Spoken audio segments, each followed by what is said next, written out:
अस्सलाम वालेकुम जी, welcome to our YouTube channel पिनी रॉकीज। आपका दोस्त उमैद आपके साथ। जी हाँ दोस्तों, पाकिस्तान टीम ने आज प्रॉपरली नमीबिया के खिलाफ जी हाँ प्रैक्टिस सेशन किया है। माइक हसन ने मीडिया से बात की है और ख़ास तौर पर हमारे उस्मान तारिक, जिनका इंडिया वाले मैच में 1.5 अरब की आबादी के दिमागों पर वो छाए हुए थे, उन्होंने भी मीडिया टॉक की है।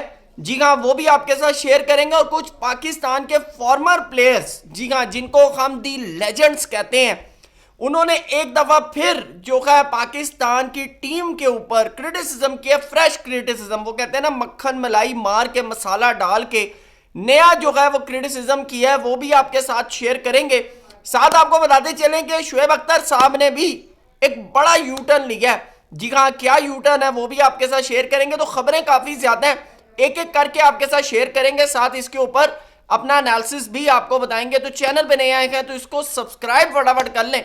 वीडियो पसंद आए तो लाइक भी करें और कमेंट सेक्शन में अपनी कीमती राय से जरूर आगाह कीजिएगा। दोस्तों, आज पाकिस्तान टीम ने प्रॉपरली नमीबिया के अगेंस्ट जो है वो आज प्रैक्टिस सेशन किया है। प्लेयर्स बड़े फ्रेश मूड में थे। जो पिक्चर्स आई हैं सामने, कहीं से भी नहीं लग रहा कि भाई इंडिया से हारने के बाद पाकिस्तान टीम किसी प्रेशर का शिकार है। ये मैं आपको बड़ा क्लियर बता दूं। बल्कि सलमान अली आगा और माइक हसन ने पिच का मुआयना भी किया। बाबर आजम के साथ जो है माइक हसन काफी ज्यादा डिटेल में गुफ्तगू करते हुए नजर आए हैं और बाबर आजम के ऊपर लग ऐसा रहा था कि माइक हसन का काफी ज्यादा फोकस जो है वो बाबर आजम के ऊपर है। अब इस बीच बहुत से लोग ये बात कर रहे थे कि शायद कल वाले मैच में आपको शाहीन नजर ना आए, शादाब नजर ना आए, बाबर नजर ना आए। तो मेरी अगर आप बात माने तो बाबर और शादाब तो टीम का हिस्सा है, ये आप माइंड में रखें। बहरहाल आपको बताते चलें कि सबसे पहले आज जो उस्मान तारिक है, उन्होंने प्रेस कॉन्फ्रेंस की है, मीडिया से बात की। मीडिया से बात करते हुए उन्होंने बड़ी जबरदस्त बात की। उन्होंने कहा, देखिए बाबर आजम, शादाब, शाहीन, इन्होंने आपको बड़े मैच जितवाए हैं। अगर एक मैच के अंदर up to the mark performance नहीं आई तो इसमें कोई बड़ी बात नहीं है। वैसे मैं आपको पर्सनली बताऊं, पाकिस्तान टीम अगर मैच जो हारी है ना, वो इंडिविजुअली नहीं हारी, एज अ टीम हारी है। आप देखें, साहबजादा फरहान ने कुछ नहीं किया, सैम अयूब ने कुछ नहीं किया, सलमान अली आगा ने कुछ नहीं किया, शादाब ने कुछ नहीं किया, नवाज ने कुछ नहीं किया। तो सारा मलबा बाबर पे, शादाब पे या शाहीन पे डालना जो है वो मेरे ख्याल से बिल्कुल भी जायज नहीं है। ये मैं आपको बड़ा क्लियर बताऊं। देखिए, इंडिया की क्रिकेट खाई अप टू दी मार्क, इसको मानना पड़ेगा। इसके लिए अगर हमने इंडिया को बीट करना है ना, तो हमें अपने सिस्टम को अपग्रेड करना पड़ेगा। अब आज या कल से जो पाकिस्तान के फॉर्मर प्लेयर पाकिस्तान टीम के ऊपर लान तान कर रहे हैं, मैं लान तान कहूंगा, क्रिटिसिज्म नहीं कहूंगा, लान तान कर रहे हैं ना, क्योंकि क्रिटिसिज्म जो होता है वो एक लिमिट तक होता है। जो बातें हो रही हैं ना वो लान तान वाली हैं। तो लान तान जो कर रहे हैं ना, आप अगर उसका सारा लब्बे लबाब देखें ना, वो यही है कि भाई इन सबको उठाकर बाहर फेंक दो। और ये सब चीजें T20 वर्ल्ड कप तक है। उसके बाद कोई आपको जो है वो किसी पे क्रिटिसिज्म करता हुआ नजर नहीं आएगा। बल्कि ये वही लोग आज क्रिटिसिज्म कर रहे हैं जो इंडिया वाले मैच से दोपहर तक इसी टीम की तारीफें कर रहे थे। आप देखें, सिर्फ एक हार जो है ना, एक हार, वो आपकी पिछली 15 जीतों के ऊपर ना उसने ऐसे करके पानी फेर दिया। आप अंदाजा लगा लें, ठीक है। हालांकि अभी हम जो है वो ग्रुप स्टेज से बाहर भी नहीं हुए, बल्कि ऑस्ट्रेलिया देख लें, इतनी बड़ी टीम है, कैंगरूज, 6 दफा की दफाई चैंपियन, 6 दफा उसने T20 वर्ल्ड कप जीता है, वो ग्रुप स्टेज से बाहर हो गई है। तो मेरे ख्याल से जो रिकी पॉन्टिंग हो गए, स्टीव वॉ हो गए, मार्क वॉ हो गए, गिलक्रिस्ट हो गए, इनको तो भाई छितर ले गए ना, मिचेल मार्श की कुटापा कर देना चाहिए था। लेकिन भाई वो बाहर हो गए, बाहर हो गए। भारत आपको बताएं, उस्मान तारिक ने बड़ा क्लियर कहा, उन्होंने कहा जी उन्होंने आपको बड़े मैच जितवाए हैं, तो लिहाजा थोड़े पेशेंस रखें। बाकी उन्होंने अपने बारे में कहा, उन्होंने कहा कि जी मेरे माइंड में था कि मैं इंडिया के खिलाफ कुछ बड़ा करूंगा और बड़ा नाम बन जाएगा। बाकी उन्होंने कहा कि मैं नहीं कर सका, लेकिन उन्होंने कहा कि पिक्चर अभी बाकी है, क्योंकि हमारा फोकस जो है वो वर्ल्ड कप का फाइनल है। हमने वर्ल्ड कप फाइनल खेलना है, हमने जीतना है। तो एक मैच हारने से कुछ नहीं होता। और मेरे ख्याल से ये जितने भी लेजेंड्स बैठकर बात कर रहे हैं ना, इन्होंने आज तक T20 वर्ल्ड कप के अंदर इंडिया को नहीं हराया, बल्कि वर्ल्ड कप के अंदर भी इन्होंने इंडिया को नहीं हराया, ठीक है ना। आज भी मैं एक जगह बात कर रहा था तो मुझे उन्होंने कहा जी वो वसीम अकरम के टाइम में क्रिकेट ऐसे होती थी, ये होती थी, वो होती थी। तो मैंने उनको भी ये बात की, मैंने कहा भाई बायलैटरल सीरीज जो है ना वो इंडिया को पाकिस्तान ने ज्यादा हराई हुई है। लेकिन अगर हम वर्ल्ड कप की बात करें ना, तो 92 के वर्ल्ड कप में भी हम इंडिया से हार गए थे। तो ये जो बातें हैं ना, ये बातें करनी अब छोड़ दें। बहरहाल माइक हसन ने जी बड़ी जबरदस्त किस्म की उन्होंने बात की। उन्होंने कहा, देखिए जी पावर प्ले में पावर प्ले में या पावर प्ले के बाद उस्मान तारिक को हमने बॉलिंग इसलिए नहीं दी कि हमें था कि शादाब और इब्रार वो इंडिया टीम को हैंडल कर लेंगे, और इससे पहले उन्होंने कहा कि आपके सामने की बात है कि उन्होंने हैंडल किया है टीमों को। लेकिन बात वही है, मैं यहाँ पर माइक हसन से ना इख्तलाफ करूंगा। अगर मैं डिफेंड कर रहा हूँ ना तो मैं इख्तलाफ भी करूंगा। भाई आपने वो सिलेबस वाला काम नहीं करना होता कि एक जो पैटर्न में आपने सारी प्लान आपने बनाए हुए हैं, आपको नजर आए एक ओवर में इब्रार को पड़ गया, दूसरे ओवर में शादाब को पड़ गया, तो आपने वहां पर अपना मेन प्लेयर खिलाना है जिसका उनके मेंटल स्ट्रेंथ के ऊपर असर हुआ है। आप देखें सूर्या कुमार यादव जो है वो उस्मान तारिक की तरह बॉल कर रहा है, तो इसका मतलब है कि उनको डर है। तो आपने ईशान किशन को रोकना था।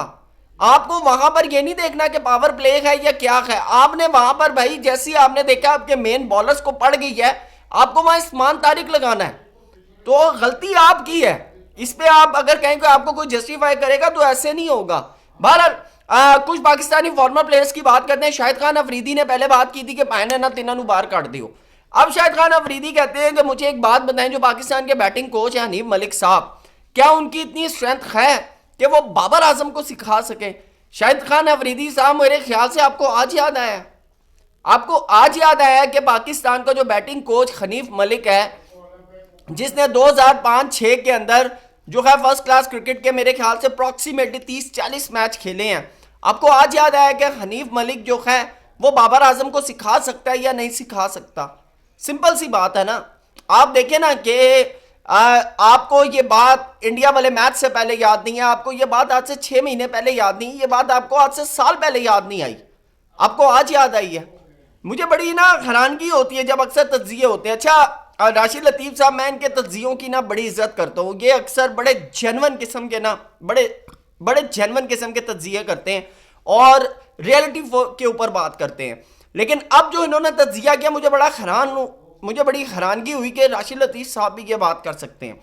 उन्होंने कहा कि जी सलमान अली आगा को ना आप शेनवान दे दो, आप इन्हें अब्दुल कादिर दे दो, आप इन्हें मुरलीधरन दे दो, आप इन्हें सकलैन मुश्ताक दे दो। बल्कि उन्होंने कहा कि आप ऐसा करें वकार यूनस, वसीम अकरम, शुएब अख्तर दे दो। ये फिर भी कोई रास्ता ढूंढेगा हारने का, यानी कि टीम हारेगी कैसे।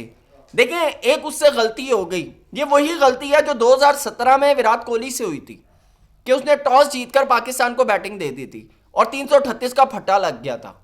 ये सलमान अली आगा की वही गलती है। ऑल दो के पिच ने इस तरह रिएक्ट किया कि वो पाकिस्तान के अगेंस्ट चली गई, नहीं तो प्लान जो इनका था ना, इनका यही था कि हम इंडिया को 120-130 के ऊपर बुक कर लेंगे और उसके बाद हम 120-30 जो है ना वो रो धो के बना ही लेंगे। ये मैं आपको बड़ा क्लियर बता दूं, पाकिस्तान का ये प्लान था, वो प्लान उल्टा हो गया। अच्छा मजे की बात है, इंडिया के खिलाफ हम जब भी प्लान बनाते हैं ना हमारे उल्टे हो जाते हैं, इंडिया के खिलाफ हमारा मामलात ऐसे। अच्छा और सलमान भट्ट साहब भी आ गए मैदान में, वो कहते हैं कि जी अगर मेरे पास इख्तियारात होते ना, मेरे पास अगर इख्तियारात होते तो माइक हैसन का ना आखिरी दिन होता पाकिस्तान टीम के साथ। अब मुझे ना यहाँ पर ये चीज़ जो सलमान भट्ट साहब ने बात की है ना, मुझे वो हफीज़ वाली ना बात याद आ गई। ये जड़े 90 दे लेजेंड ने ना, ये नहीं चाहते आपने यही काम जो है जैसन ग्लेस्पी के साथ किया, आपने यही काम गैरी क्रिस्टन के साथ किया, अब आप यही काम माइक हैसन के साथ करना चाहते हैं। कम से कम आप एक चीज़ तो माने ना कि माइक हैसन के दौर में आपकी टीम यूनाइट हो गई है, आपकी टीम यूनाइट हो गई है। ठीक है, आपने ऑस्ट्रेलिया को वाइट वॉश किया, उस ऑस्ट्रेलिया को वाइट वॉश किया जिसका गरूर आसमान पर था, और आपके वाइट वॉश करने की वजह से आज वो टूर्नामेंट से बाहर हो गई है। आप यहां से अंदाजा लगाएं। दूसरी चीज आप ये देखें कि रिसेंट पास के अंदर हमने बड़े बड़े मैच खेले हैं इंडिया से। अगर हम एशिया कप में 3 दफा नहीं जीत सके, उसके पीछे रीजन है कि इंडिया की गेम ऑफ स्ट्रेटेजी उनकी बड़ी डिफरेंट है भाई। उनके आईपीएल के अंदर जिस तरह की क्रिकेट होती है आपके पीएसएल के अंदर नहीं होती। वहां पर आईपीएल के अंदर रिंकू सिंह खड़ा हुआ 4-4 छक्के मार देता है। आप मुझे सिर्फ अपने किसी एक प्लेयर का नाम बताएं जिसने आज तक पीएसएल के अंदर खड़े होके 4 छक्के मारे हों। एक मेरे ख्याल से आपके सिर्फ साहिबजादा फरहान है जिन्होंने पिछले 1 साल के अंदर बुमराह को छक्के मारे हैं। पिछले अगर मैं 5 साल का रिकॉर्ड निकाल कर बताऊं तो बुमराह को किसी ने छक्का नहीं मारा। आपके बाबर आजम क्या, आपके रिजवान क्या, इवन इंक्लूडिंग साइम अयूब, अभी साइम अयूब ने उनको छक्का मारा है। तो अब आप अंदाजा लगा लें तो आपकी क्रिकेट किस जगह पर है। तो दोस्तों ये पाकिस्तान के फॉर्मर प्लेयर्स हैं और इनकी सोचें देख लें कि इनका मेंटल लेवल जो है वो क्या। दूसरी तरफ आते हैं जी शुएब अख्तर साहब पे। शुएब अख्तर साहब ने भारतीय मीडिया चैनल के ऊपर बैठकर एक बड़ी जो है बात की। मुझे बहरहाल पर्सनली तौर पर 9 मई के बाद मुझे लगता है कि ये बात इनको नहीं करनी चाहिए थी। उन्होंने कहा कि जी पाकिस्तान क्रिकेट बोर्ड के चेयरमैन जो है वो इनकॉम्पिटेंट है। अगर एक किसी न्यूज़ चैनल के बंदे को आप लाकर मीडिया क्रिकेट बोर्ड का हेड बना दे तो आप क्या रिजल्ट मानते हैं। उन्होंने कहा कि मैं क्रिकेट प्लेयर हूं, अगर आप मुझे किसी न्यूज़ चैनल पर बैठा दें तो उसके क्या रिजल्ट्स आएंगे। बात उनकी बिल्कुल सही है। मेरा यहाँ पर एक इख्तलाफ था कि मुझे एक बात बताएं कि देवजीत साइका साहब या जय शाह साहब या राजीव शुक्ला साहब ने कौन से क्रिकेट में छक्के मारे हुए, कौन से क्रिकेट में छक्के मारे हुए, मुझे ज़रा उनकी फर्स्ट क्लास क्रिकेट के रिकॉर्ड निकाल कर बता दें। ठीक है ना। जय शाह साहब के ऊपर तो राशिद लतीफ़ साहब ने खुद बात की है कि उनकी सिर्फ और सिर्फ सीवी के अंदर अमित शाह का बेटा होना है तो वो आईसीसी के चेयरमैन है, अदरवाइज उनके पल्ले कख भी नहीं है। तो भाई पीसीबी चेयरमैन बनना मैनेजमेंट स्किल्स है। बल्कि मेरे ख्याल से मोहसिन नकवी साहब से बेटर आज तक पाकिस्तान क्रिकेट बोर्ड का कोई चेयरमैन नहीं आया। ये मैं आपको बड़ा क्लियर बता दूं। जिस तरह के डिसीजंस उन्होंने अगेंस्ट इंडिया और इंडिया वाले मैटर के अंदर लिए हैं, आपके नजम सेठी साहब आज तक नहीं ले सके, आपके शहरिया रियाज साहब नहीं ले सके, आपके एहसान मानी साहब नहीं ले सके, आपके ज़का अशरफ साहब नहीं ले सके, जो डिसीजंस मोहसिन नकवी साहब ने लिए। उसके बाद अचानक उनको याद आया कि यार ये तो मैंने जज्बात में और हालात बदल गए और मौसम बदल गया।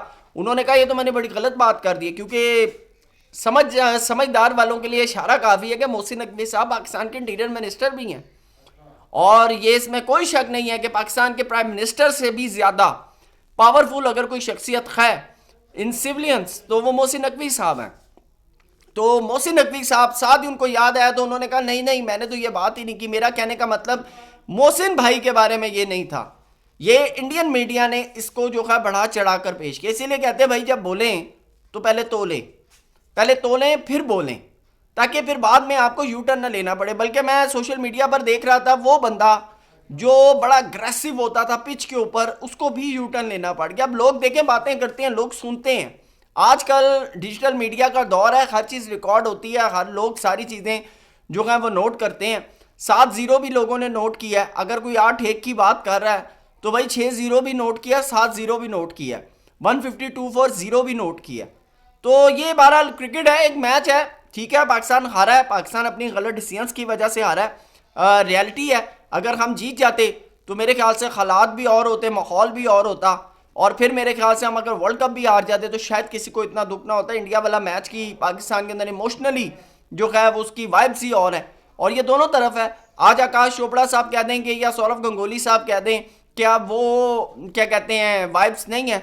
एक दफ़ा इंडिया हार कर देखे, आप यकीन करें कि यही सूर्या कुमार यादव के घर के बाहर अगर उनके पुतले ना जा रहे हुए तो फिर बात करें। ये तो सिर्फ बातें हैं, अगर इतना हो तो इंडिया वाले भी इतनी जान मार कर ना मैच खेलें। बहरहाल ये दोस्तों सारी अपडेट थी। कल नबीबिया वाला मैच है, अगर कल नबीबिया वाला मैच बारिश की नज़र भी होता है तो आपको बता दूं कि पाकिस्तान जो है वो डायरेक्टली क्वालिफाई कर जाएगा सुपर 8 के लिए, और वहाँ पर पाकिस्तान के 3 मुकाबले हैं।